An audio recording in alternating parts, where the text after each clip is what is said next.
Happy Friday, fight fans, and welcome to Inside the Fence, brought to you by No Game Schedule, the official UFC show of No Game Schedule. I'm your host, John Mastay, joined alongside NGS Chief UFC Analyst Drew the Rooster Johnson. Drew, this UFC is a little bit different than the other ones we've done previously because this one hits close to home, and I don't mean that as a figure of speech. I quite literally mean this one hits close to home because it's taking place about 30 minutes that way. UFC 319 from the United Center in Chicago, Illinois. Drew will be our man on the street, and he's our man in the studio now. Drew, thank you for joining me as always, and I'm looking forward to a very, very, very highly anticipated card. Yeah, absolutely, John. I mean, I'm not even going to beat around the bush. I think we have one of the most anticipated title fights of the year coming up. Everybody has known this fight was going to happen for a few years to come, and now that we're about 48 hours out, it just seems almost too good to be true. It's one of those fights I've been excited for quite some time now. This card is capped off by the man who forgot where he was, but I'm going to show him who he is, whatever that means. It is the Champion Dricus Du Plessis versus Khamzat the Boogeyman Chimaev in a middleweight title bout. The champion versus the number 3 contender. There's a lot of interesting things and a lot of interesting comparisons about these two fighters, but let's get into the prelims first. This is this I don't know enough. Drew, you can take the reins, take the wheel. Jesus, take the wheel. Go ahead and talk about the prelims. I know there's a couple you want to point out, and the floor is yours. The floor is yours, my friend. I don't know why I struggled saying that. Yeah, absolutely. The first fight I kind of want to touch base on, we're going to talk about Chase Hooper and Alexander Hernandez. Let's talk about Alexander Hernandez being one of the biggest flops the UFC's ever seen. Probably one of the most hyped up prospects this sport has seen in modern history, and then fights Cowboy Cerrone and gets absolutely demolished. I wouldn't even say demolished. I'd say embarrassed. And he's going up against a young guy in Chase Hooper who's got an incredible ground game. I think we're going to see Chase Hooper pull off another first or second round submission. It's a fight everybody's, wanting to see. Then we're going to go up to the featured prelim. We're going to talk about Bosinger Susakarev and Eric Nolan. For those that don't know, Bosinger is Khamzat's main training partner, and he just won a fight on Dana White's Contender Series Tuesday night by first round knockout. Dana White could not say enough good things about this guy, and since he was going to be in Chicago anyway, they booked him a fight. So let's see what happens in a 4-day turnaround. Are we going to see another first round knockout against a highly anticipated debut from Eric Nolan, coming off of the coming off of the CFFC promotion? A really good guy. He's got a record of 8-3, but he's a dangerous guy, and I think we're going to see Bosinger get another first-round knockout. So let's hop right into the main card, John. Yeah. Oh, I wasn't done with that. I think fights like this are always just like super entertaining because there's just I've heard some complaints from people. You have complained about it every once in a while, but like fighting fans, I've heard some people that fighting fans don't actually like the UFC because it's too much promotion, it's too much glamour. People, yourself included, really prefer Fight Night or whatever it's called, right? They prefer the smaller events. They prefer the underground stuff because it really is just true fighting. And, yeah, absolutely. I think that's what you're going to get here. I think the main problem with the UFC, and this might not be a problem, maybe this is to speak to the art of it, is when you're fighting a guy, you get however many weeks notice, right? Your camp, and then you literally just prepare to fight that one guy, and you're not really fighting. You're just preparing to fight a guy. If I could see there's two differences in between those two phrases. In a situation like this, though, you're not preparing to fight a guy. You're just fighting. And I think these fights like this are always so entertaining because really, legends are made from stuff like this. Some of the most popular people in UFC history have come from situations like this. Yeah, absolutely. I'd say that's 100% true. I wouldn't say we prefer the smaller promotions. I just tend to enjoy. Yeah. I didn't say you said fight fans, some fight fans. Yeah. I said some fight fans. Yeah. But this guy, man, he just tries to come after me every episode. Actually, John, and then he throws some stuff at me that I did not say. Huh. Anyway, let's get into the main card. Let's start this up here. The main card begins with a flyweight bout between. Oh yeah, I got to look at the correct thing you told me. Here we go. Is it Tim Elliott versus Kai Asakura? There was a lot of Drew. Real quick, speak to some of the changes that happened in this card. You talk about that for a little bit because there's some stuff here that's out of sorts and some people might get confused. So in the past 48 hours, we've had 3 canceled fights. Bobby Green, Diego Ferreira. Bobby Green's hurt. I think he just has this disease called I'm afraid of Bruno Ferreira taking my head off, but that's neither here nor there. JJ Aldrich pulled out of her fight against Karina Silva. They're getting her a short notice fight with Diani Barbosa. Should be a great fight. And then we've had the tough finale. I can't remember what the two guys' names exactly. That was supposed to be booked, and now it's removed. It's going to be taking place at UFC 320, I believe.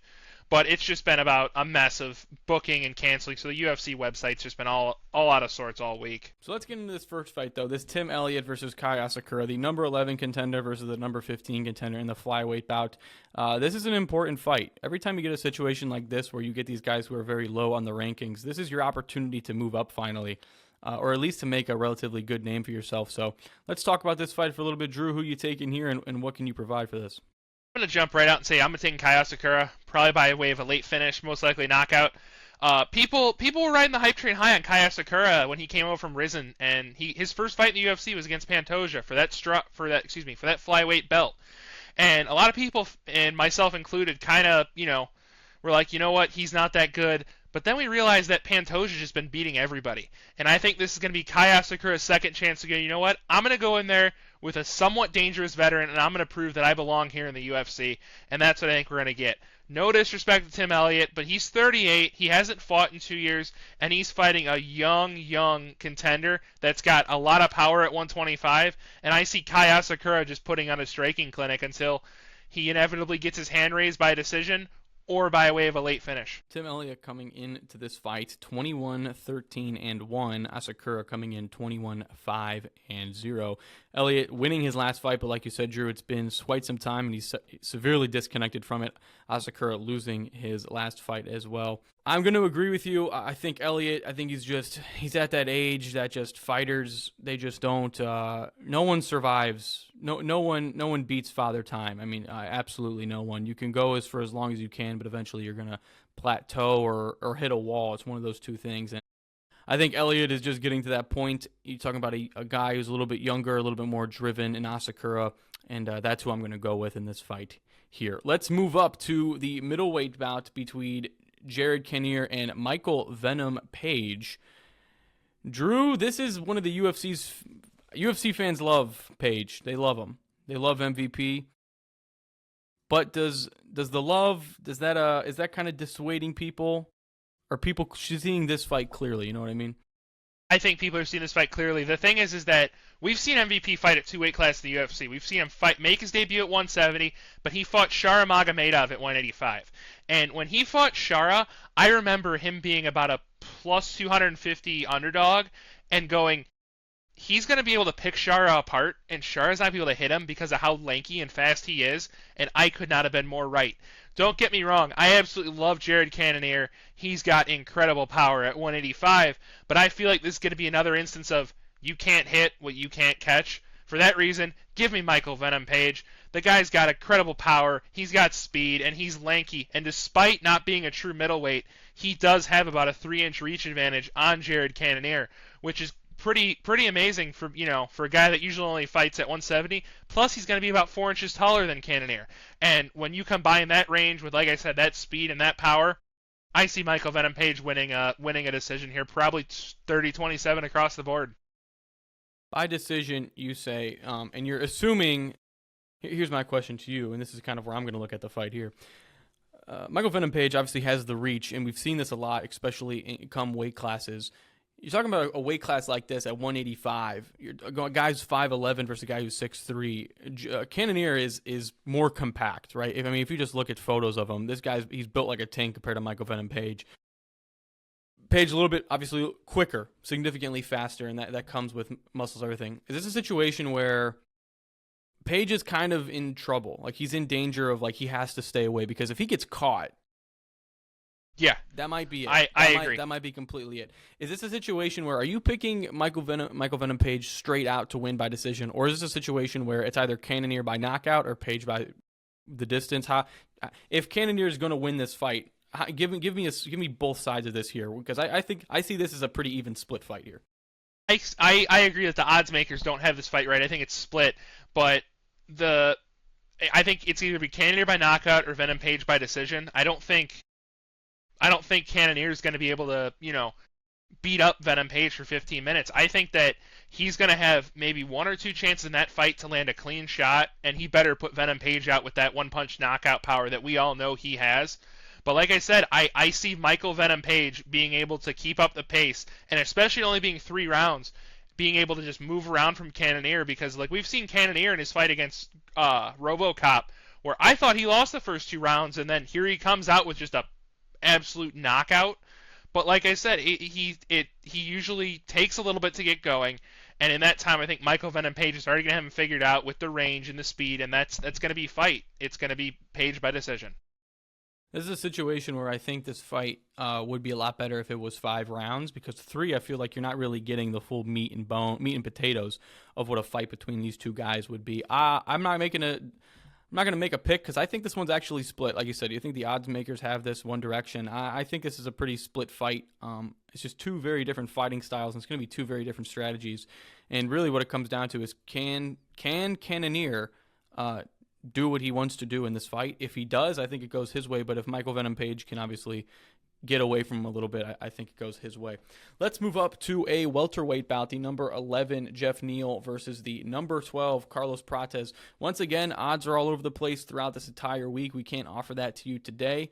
But Drew, we got a 16-6 fighter versus a 21-7 fighter here. Give us what you got.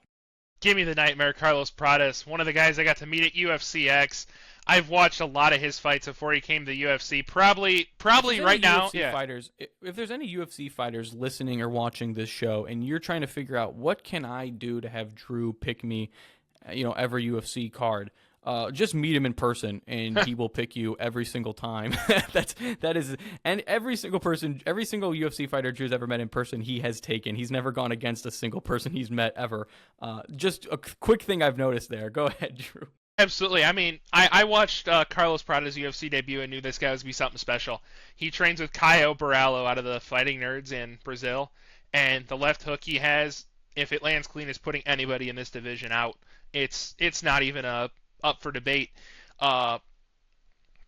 His Muay Thai boxing is so crisp that you don't want to clinch with him. You don't want him at range. I don't know how you prepare for a guy like this except say, I'm going to make him afraid that I'm going to shoot for a takedown, which is the only way Ian Gary beat him in a 5-round fight, was by just forcing the takedown and threatening that. But, it happens. I thought it was a close fight. And Jeff Neal is a stand-up striker. I think we're going to have a striker's brawl with Carlos Prates winning by way of a knockout or a finish. I think it's a great fight, a really well-matched fight. Little bit inches of reach at Carlos Prates' side, but I don't really think you can count out Jeff Neal. He's either going to look like, a superstar or trash, and we're going to see what happens on fight night. Yeah, I'm not doing any analysis on this. I'm never going to pick against a fighting nerd ever in my life. I'm wearing the glasses for a reason. I'm taking Carlos in this fight, and I don't even think it's going to be close. I mean, for this to be the third to last fight of the night, crazy, because I think this could easily be something earlier, because I think it's going to be quick. Let's move up to the featherweight bout between the number 6 ranked Lerone Murphy versus the unranked Aaron Pico. Drew, a little bit of a story to this one. Why don't you tell us about it? Yeah, so Aaron Pico was supposed to fight Movsar Evloev. I believe it was in a couple weeks this fight was supposed to happen. Highly anticipated prospect from Bellator and PFL. Guy's only 28. He's young. He's raw. But the guy has some incredible boxing and some incredible wrestling, and he is a great all-around mixed martial artist. For him to be making a UFC debut against Lerone Murphy, who's ranked number 6, that shows you how good of a guy this guy really is. And I don't think we're going to get a patchy mix. I think we're going to get a Kayla Harrison. This guy is incredible. Just looking at his resume in PFL and Bellator, I mean, it looks like a bunch of nobodies, but you look at what he's done to those nobodies, there's nothing up for debate. But I'm going to pick against him and pick Lerone Murphy. There's a reason why this guy is undefeated and has a ranking next to his name, and I think he's going to go out there and prove that, sure, Aaron Pico might have been the best of the best in Bellator, but I'm going to beat him in the UFC. Not saying that Aaron Pico is going to be, absolutely embarrassed. I think it's going to be a tough, close, gritty fight, but Lerone Murphy's going to get his hand raised at the end of the night. Yeah, I don't know. Like you said, a very quick turnaround for fights. I didn't have the time to look into this one here. I won't make a pick on this one. Let me ask you this though: in between this fight, you're definitive with this pick. What's the one thing that you could see happening that would make it go the other way? Aaron Pico capitalizes on that wrestling game and isn't afraid to shoot. Which, in all honesty, could happen. I know Lerone Murphy's got some serious power for this weight class, and that, when you're going to shoot for double legs on a guy that has this much power, an uppercut's going to put you clean out. There's going to be no discussion. It's going to be a straight KO. But I feel like if Pico's able to manage those takedown attempts with strikes, and, the feint jab that goes into a single leg, that he could potentially control Lerone Murphy for 15 minutes and edge out a decision win. But I don't know if I see that happening. I think that it's going to be a stand-up war, and it's going to be one hell of a fight. I think we have a fight of the night contender on our hands with this fight. Well, unfortunately, Drew, the fight of the night is not going to this fight because the fight of the night is going to go to what everyone's been waiting for years at this point, and that is the middleweight title bout between the defending, reigning, undisputed Dricus Du Plessis and the challenger, the number 3 ranked Khamzat Chimaev. Now, I mentioned earlier, I previewed this, that there's a little bit of story behind this. A lot of these two guys have a similar story. Drew, you mentioned it to me a little bit earlier. I'll let you go into detail after I intro it. Dricus Du Plessis couldn't breathe through his nose for a majority of his entire life and was still a very successful fighter. Khamzat Chimaev, you mentioned it earlier to me, Drew. I mean, a lot of people went through this. He got COVID, absolutely just killed every part of his body, but at the time was still a good fighter. And so now the two of them have fixed those problems and are now in prime fighting condition. These two have been on a collision course for a few years, Drew, and finally we're going to see it today. Yeah, absolutely. Tonight. Tomorrow night. I don't even. Yeah. We're seeing it. We're going to see it when it happens. We're seeing it when it happens. Yeah, let's talk about this because before Khamzat Chimaev got COVID, in my opinion, he was one of the absolute scariest guys at 185. I thought he would never lose at 185. I thought he was going to go on to probably be the GOAT of middleweight and dethrone Anderson Silva. But then he got COVID and everything changed. That gas tank that was the best in the UFC dwindled down to getting gassed in the second and third round. Him having these incredible finishes over guys just kind of dwindled away when he when he won a pretty boring fight against Kamaru Usman that, if would have gone 5 rounds, Usman would have absolutely destroyed him. However, let's go on the side of Dricus, where he didn't have his nose fixed until the Robert Whittaker fight at UFC 290. He fought his entire career, starting out as an amateur in K1, going 33-0 with 30 knockouts. And then he goes on to be 6-0 or 5-0 in the UFC, and then beats Robert Whittaker after getting his nose fixed. In my opinion, the Dricus we see now is where I thought Khamzat was going to be if you had asked me this question 4 years ago. Just this absolute dominant middleweight that's picking everybody apart. But for that reason, I don't see it. I see Dricus winning by way of late finish or by a decision. And I know that's going to sound absolute crazy considering what we saw Khamzat do to Robert Whittaker, but we've also seen Dricus pick apart Robert Whittaker and beat him. For that reason, give me Dricus Du Plessis to win this fight. I know I'm going to sound crazy. Dricus is a big dog, but there's a reason why he's 23-2 and is holding that belt. First person to submit Israel Adesanya. Only the second person to ever finish him inside of the UFC or in his MMA career up to that point. You're talking about a guy whose specialty is beating elite fighters. In my book, that's the definition of Dricus Du Plessis. Yeah, I think, I'll get it out there. I'm taking Dricus Du Plessis as well. I mean, I'll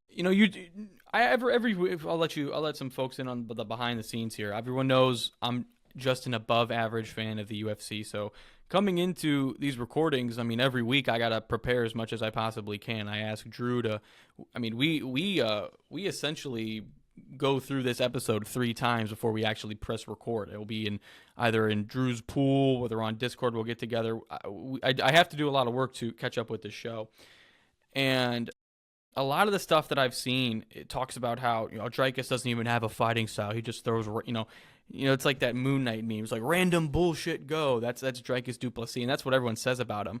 What it actually is, though, is that he is the face, and he is trying to develop South African fighting. I mean, he talks about it all the time. It's the Brazilians came in and their camps have done this amazing things. These Dagestani and Russian fighters have done these great things and shown what they can do with wrestling. Obviously, the Americans with striking. Dricus Du Plessis and his camp are at the head of trying to create South African style boxing. He is single-handedly trying to create a new wave of fighting style in the UFC. And so this random stuff, he doesn't know. Dricus has no idea what he's doing. His takedowns. No, he is he is trying to bring back. No, if you want to be a mixed martial artist, you have to mix martial arts. You can't just be really good at one thing and above average at everything else. Dricus Du Plessis is really good at every single facet of fighting right now. And I think that's just why he takes this fight. And I know saying that, people will then react as, oh, you're saying Khamzat's not a great fighter. No, he is. He absolutely is. But the problem is he has that thing where it's just he's really good at one thing when Dricus is really good at a lot. Absolutely, John. I don't think I could have said it any better. That was the definition of Dricus right there. And let's touch on a little bit more of Dricus' early career now that you said that. He's also done judo and wrestling and kickboxing. So you talk about a guy who's the definition of mixed martial artist. In my opinion, that's Dricus. He is one of the true mixed martial artists of this sport. His striking's elite. He brings in all these coaches from all over the place to try to define this fighting style. And to me, when people go, oh, Dricus with the random bullshit, it's not random bullshit. He knows exactly what he's throwing and when, and it's so unorthodox that it just looks weird. Like it almost looks weird like how Strickland's boxing stance is, where it's just so weird and unorthodox. But when he actually throws shots, you go, okay, he knows exactly what he's doing. And that's the way I feel about Dricus, is that's what makes him, one of the most entertaining fighters to watch, and that's why I'm wearing a Dricus shirt. But I mean, he's got. You're talking about you just look at his stats. It's 9 wins by knockout as well as 11 wins by submission. I mean, it's both, right? You see a lot of guys in the UFC, they really just have heavy numbers on one side, if any numbers on the other. Either they're all wins by knockout or all wins by submission. If they have anything, it's either small on the other side. This guy does it all.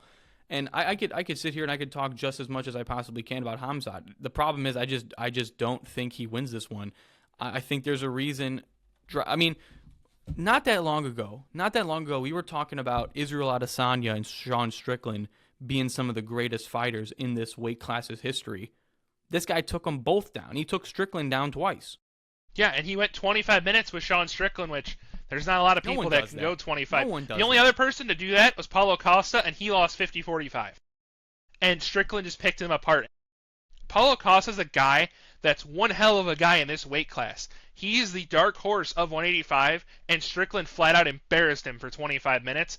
And if that doesn't go to show you the caliber of fighter that this guy can beat, I don't know what can.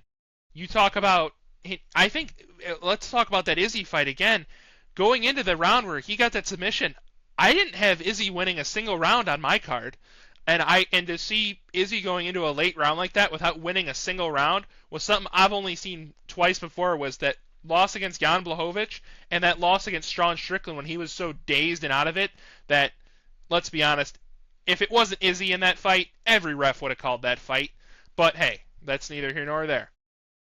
And I'll say this. I'll go back. I'll be fair to everyone. Khamzat 6 wins by submissions, right? 6 wins by knockouts. So he's split as well. It's just, again, you look at the volume of what Dricus has, and here's why. Here's kind of the difference between these two guys. If you look at the history of their fighting, Dricus has taken. We'll stop. Khamzat, we call him the boogeyman, right? You call him that because he was a force, right?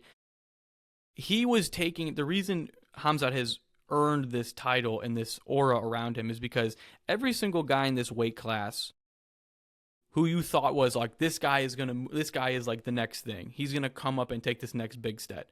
Khamzat then came in and destroyed him, right? And that's the big thing. Khamzat never had that like aura where it's like, oh, this guy's the next big thing. He never really had that until relatively recent times because he was always going up against, Khamzat was consistently being fed to the guys who were supposed to be big, and he just kept beating him, right? And so there is something to be said about that. Dricus, on the other hand, though, he was taking out the guys who did get to the top. The guys who did work their way up, Dricus was taking them on. So it's a really interesting, and there's a reason the odds are so split right now, is because these are two sensational fighters, and it really comes down to how do you grade level of competition and how guys fight. Do you want a guy who's taken down everyone who was supposed to be the next big thing, or do you take the guy who has taken out the next big thing? And that's really where it comes down to. I think this is going to be a sensational fight. I do not think it's going to have – we've seen this so many times where super hyped fight, it goes 5 rounds, and it's just two guys walking around the octagon. Sean Strickland, Adesanya, I'm looking directly at you when I say that. I don't think this is going to be the case. I think these two guys, first of all, this is not I asked you this last episode. These are two guys who have an ultimate respect for each other. There is no beef between camps. No one's throwing chairs or water bottles onto the arena. No one's throwing things at buses. Once again, I'm referring to one very specific person. This is just two guys who think they're the best, and they just want to prove it. And I think that's what makes for really good fighting, is because when there's beef, when there's talking between guys, either the fight ends super quickly or it just lasts forever because no one's willing to put it on the line and risk it all and potentially be embarrassed. When you're talking about a fight like this, guys with ultimate respect and just want to prove they're the best, they want to go out and actually prove it. Absolutely, John, and we'll talk about that real quick, is because on Arrival Day, I believe it was Tuesday, Khamzat came over to Dricus, shook his hand, and said, "I have nothing but respect for you." And Dricus said the exact same thing and said, "I will see you on fight night." And I do not feel like in the press conference there's going to be a lot of beef. I mean, of course it's going to be a little bit, but it's going to be fake because they just want to sell the pay-per-view. But I think these two guys do have ultimate respect for each other. We both knew they were on a crashing course like this. For sure. It's the immovable. It's the unstoppable force meets the immovable object. The fight that's been hyped up for years. And then let's talk about the one more thing that you said about Dricus beat the guys that were the next big thing. He was supposed to be fed to Whitaker. He was a plus 300 dog against Robert Whitaker in that fight at UFC 290, and he went out there and just said, "You know what, I got my new nose. I don't care what the odds say," and just absolutely flatlined Robert Whitaker and embarrassed him. And from that point on, I think we knew that Dricus had something special that you need to win. And as we can see, he's the one that's holding the 33 pounds of golden leather. Yeah, I think this is going to be a great fight, and I really look forward to it. Unfortunately, this is the time of the show where everyone's favorite segment comes into play. Unfortunately, we're not actually doing a final round this episode because Drew already knows what we're talking about, so it kind of defeats the purpose of a final round. If you haven't heard the news, CBS and Paramount bought the rights to the UFC for the next 7 years for $7.7 billion. For the first time in its existence, maybe not the early ones, but for the first time in its existence, the UFC will not be pay-per-view starting next year. It will be free to watch for everyone. Drew, I'm thinking back to 3 or 4 episodes ago. You gave me a final round question, and it was probably I think it was the very first one you ever gave me. And you asked me, you said, "John, what's the one thing that you think is keeping people from watching the UFC?" And I said it immediately, and I said the pay-per-view. The fact you have to pay to watch it, or you have to go through where everyone actually watches it from. You have to stream it or pirate it, right? I think that keeps fans away. And I say this, and this topic goes beyond sports itself. I'll take the streaming the glasses off here. This is a super important topic. I think sports should be free to watch for everyone. I think culturally and as a society, we need sports, right? We need sports to motivate us and get us through our day, whether it's to push us towards, exercise or just getting through work or, getting through really hard times. I think people really need sports, and putting them behind paywalls and making it increasingly more difficult to watch them, I think is ultimately a bad thing. And so I think the UFC being bought out now, and also you can sell put commercials in, sell as many ads as you want, merchandise, things like that. You will make your money back if you make the stuff for free. At this point, it's just greed that keeps these companies from making sports free. And so now you look at the UFC, and I think the biggest thing why it's not been, it's huge, it's an international sport, but the reason it's not been to that level of the NFL, and I'm not going to put any other sports league in it because that's really who they compete against.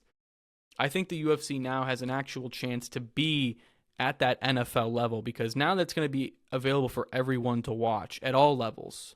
I think people can officially start to get into it, and I think it's great for the sport. I think it's great culturally. That's my take on it. Yeah, absolutely. I agree with everything you said. And now that we can get into that, it's now like, oh, well, now I don't have to go watch these early prelims on Fight Pass, and then I go to ESPN, and then I have to go to ESPN Plus and then to the pay-per-view. It's like, why do I have to go and watch 4 different sites to be able to watch the whole card? That makes no sense. But you tap into Paramount, where I feel like we're going to have an effect similar to what happened when they put the Tyson and Jake Paul fight on Netflix, was that you had a lot of people that bought in just to watch that fight. But you also had, I don't know what the number is, all the people that were going to watch that fight just because it was on Netflix for free, and they already had, you know what, I have Netflix, I'm going to watch it. Like, I work at a small company, and I'm probably one of only 2 people that actually cares about, combat sports and UFC, but I can tell you, everybody in my office watched that fight that night. Boxing, they might not have been boxing fans, but they tuned in. And I feel like we're going to have that same effect now with the UFC being on Paramount Plus. This is what happened to boxing. People talk about the golden era of boxing, right? The Cinderella, the James J. Braddock versus Max Baer, right? The Tyson fights, the Muhammad Ali. Boxing was a cultural event. I mean, all the time. And then what happened to it? It went to pay-per-view, right? It became increasingly more difficult to watch. And guess what happened? The fan base died out because no one could get a hold of it. And so UFC has been able to kind of weather that storm. And I hate to say this, but thanks to Conor McGregor. I mean, if you don't think Conor McGregor is responsible for the current state of the UFC, you're wrong. There's really no denying that. And so UFC's been able to weather the storm of having a fan base die, and they've been able to slowly build it. Now it's exponential. Now you're just going to see it absolutely go up. This is I think it's a great business decision. $7.7 billion, I think, is a great deal. You're talking about essentially a $1.1 billion a year. They will make their money back. Mm-hmm. Hand over fist, they will make their money back. Yeah, let's talk about that number real quick, is because the previous ESPN Plus deal was $1.1 billion for 7 years. Now it's $7.7 billion for 7 years on Paramount. So it's 7 times what the previous deal was, which is absolutely insane.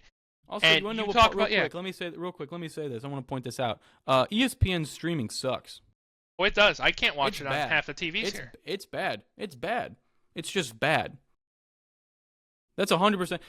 That's one part of the deal that people have not talked about. It's like, oh my God, can you believe that ESPN doesn't have the rights? Yeah, I absolutely can believe it. Number one, someone outbid them, which in the world of business is all you really need. But you're also talking about the fact that UFC was just not satisfied with their current partner. ESPN probably could have bought it for that amount of money, but UFC just said no. TKO said we're not doing this anymore. Yeah, the thing with that is that like ESPN's app is a great app, but the streaming sucks because it's not a streaming app. It wasn't designed around ESPN Plus. It was designed around, stats and scores and like clips and stuff. It wasn't designed around ESPN Plus. But now you're going to Paramount Plus, whose whole thing was, we're going to design an app built around streaming and not something and make it work for streaming. And that's where I feel like Paramount's going to have a lot of success in this new era of combat sports, is because they're going to be able to stream the fights. We're going to have better streaming services. And then there's not be any more pay-per-views. It's going to be like pretty much Fight Night, It's going to be like ESPN Fight Night every single week. I'm not going to have to shell out $80 for the pay-per-view or go find it elsewhere. Wink, wink.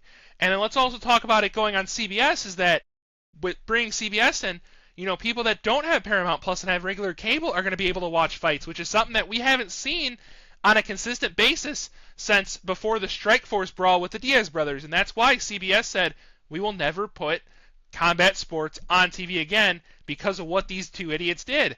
And it's kind of ironic that the company that stopped everybody from airing UFC and other MMA fights live is the one that's bringing them back. But so that just shows you how much that sport has truly grown in the past 10 or so years. Here's my problem. Again, this speaks to sports as a whole. And if you're a fan of just the inside the fence, we thank you. But if you're a fan of No Game Schedule as a whole, I talk about this a lot. We actually don't know the ratings for any single professional sports league anymore. We just don't. We used to. It used to be a big deal. It's like, oh, the Super Bowl had this many viewers. The NBA playoffs had this many viewers. Blah, blah, blah. But the problem is they have just made it significantly more difficult to watch it, right? And the UFC is the most difficult to watch, right? You could, you shell out $80 for the whole year. You can't shell out $80 every week or 2 months, right? People are struggling in this country right now. They can't do that, right?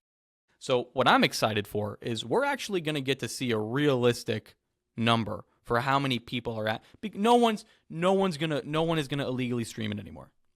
There's not going to be. Agree with you with that. There's not going to be a single person on the planet. It's going to be free on. You download the Paramount Plus app. It's going to be there for free. CBS will have. No one's pirating it anymore. And if they are, it's going to be a super small number. So we're actually going to get to see how many UFC fans there really are, and then that's when I think their valuation as a company. That's when the $7.7 billion is going to pay off, because CBS and Paramount, UFC, and the TKO are going to realize, oh my God, we actually have billions of people watching this. That's my opinion. Absolutely, John. And for the price that you pay for basic Paramount Plus, which I believe is $7.99 a month, a lot of people already have Paramount Plus subscriptions, and they're going to be able to tap into the UFC market that they might not have been able to watch, because they go, oh, I have Paramount, but I don't have ESPN Plus, or I don't have Fight Pass. Now you're going to see people that didn't have access to the UFC have pretty much unrestricted access because they have Paramount Plus. And Dana White has said that there's nothing stopping them from doing like some pay-per-view, which I think he's hinting at the White House might be a pay-per-view, but one pay-per-view every few years, okay, that's not that big of a deal. It happens. I don't know if they'll ever do that. I think that's just Dana White talking because it's Dana White. Yeah, but let me look it up real quick. I'm trying to figure out when it starts. 2026. Yeah, but is that like 2026? We're straight up like if there's a fight in January, it's on CBS. Yeah. So usually the UFC has like a 2 or 3 week lull at the end of the year, where like the second week of December there might be a fight night or a big pay-per-view, and then they don't have anything till usually the first or second week of January. I believe it's usually a 3 to 4 week layoff. So I believe in that time where there's no fights is going to be when they're going to actually fully transition into the CBS deal and Paramount deal and have all that kind of take place in the first couple weeks of January. So I don't expect a big pay-per-view the first show of the new deal. I would expect it to be the second or third, so they can work. There's going to be bugs. People are going to be pissed. Fights and streams are going to go down. But that's going to be growing pains for I think is going to be a great full thing. I think they're going to. No, I think it'll be. You are probably right. And the only reason there's going to be bugs and such is because I don't think they have a correct expectant of how many people are actually going to watch. I think the servers are the same thing with the Paul Tyson fight. So many people are going to watch it's going to crash, right? So that in itself, but I think everything will run smoothly. Just the servers will go down. It says here that the deal will give Paramount Plus exclusive rights to broadcast 30 UFC fight nights and 13 marquee events each year, with CBS set to simulcast select events. You will make your money back in the first year. Absolutely, it's not even up for debate. They are already. I know how this industry works. There are already lawyers working up contracts with advertisers. Well, God, yeah, that's what the UFC does. There will be. It'll be multi. No, I mean, I'm talking about like Paramount and CBS are marketing their own things, right? Because now they have the rights, they can go put in to make commercials as they'd like. They do have to work with the UFC because you can't, timing issues, right? There has to be commercial timeouts, things like that. But there's enough breaks in the UFC. They will make multi-year deals with companies to advertise throughout the whole 7 years for the first 2, trial period during 1. You will make your money back in the first year. But I think this is great for UFC. And what's even better for UFC is what's going to happen this weekend. UFC 319 begins at 6 o'clock. What time? Central Time? 6 o'clock on the East Coast, 5 o'clock Central Time. 5 o'clock Central Time. That's our time here. Drew will be our man on the ground at the United Center. Hopefully, so you check out his Instagram at DrewJ14 for some updates of that, and hopefully he collaborates with us because I've been asking him to do that the last 2 times, and he hasn't done it. He didn't think I would mention it on the show, but I have. What do you mean collaborate? Just start sharing the reels, dude. I'll put them up on this page. From Drew Johnson, I'm John.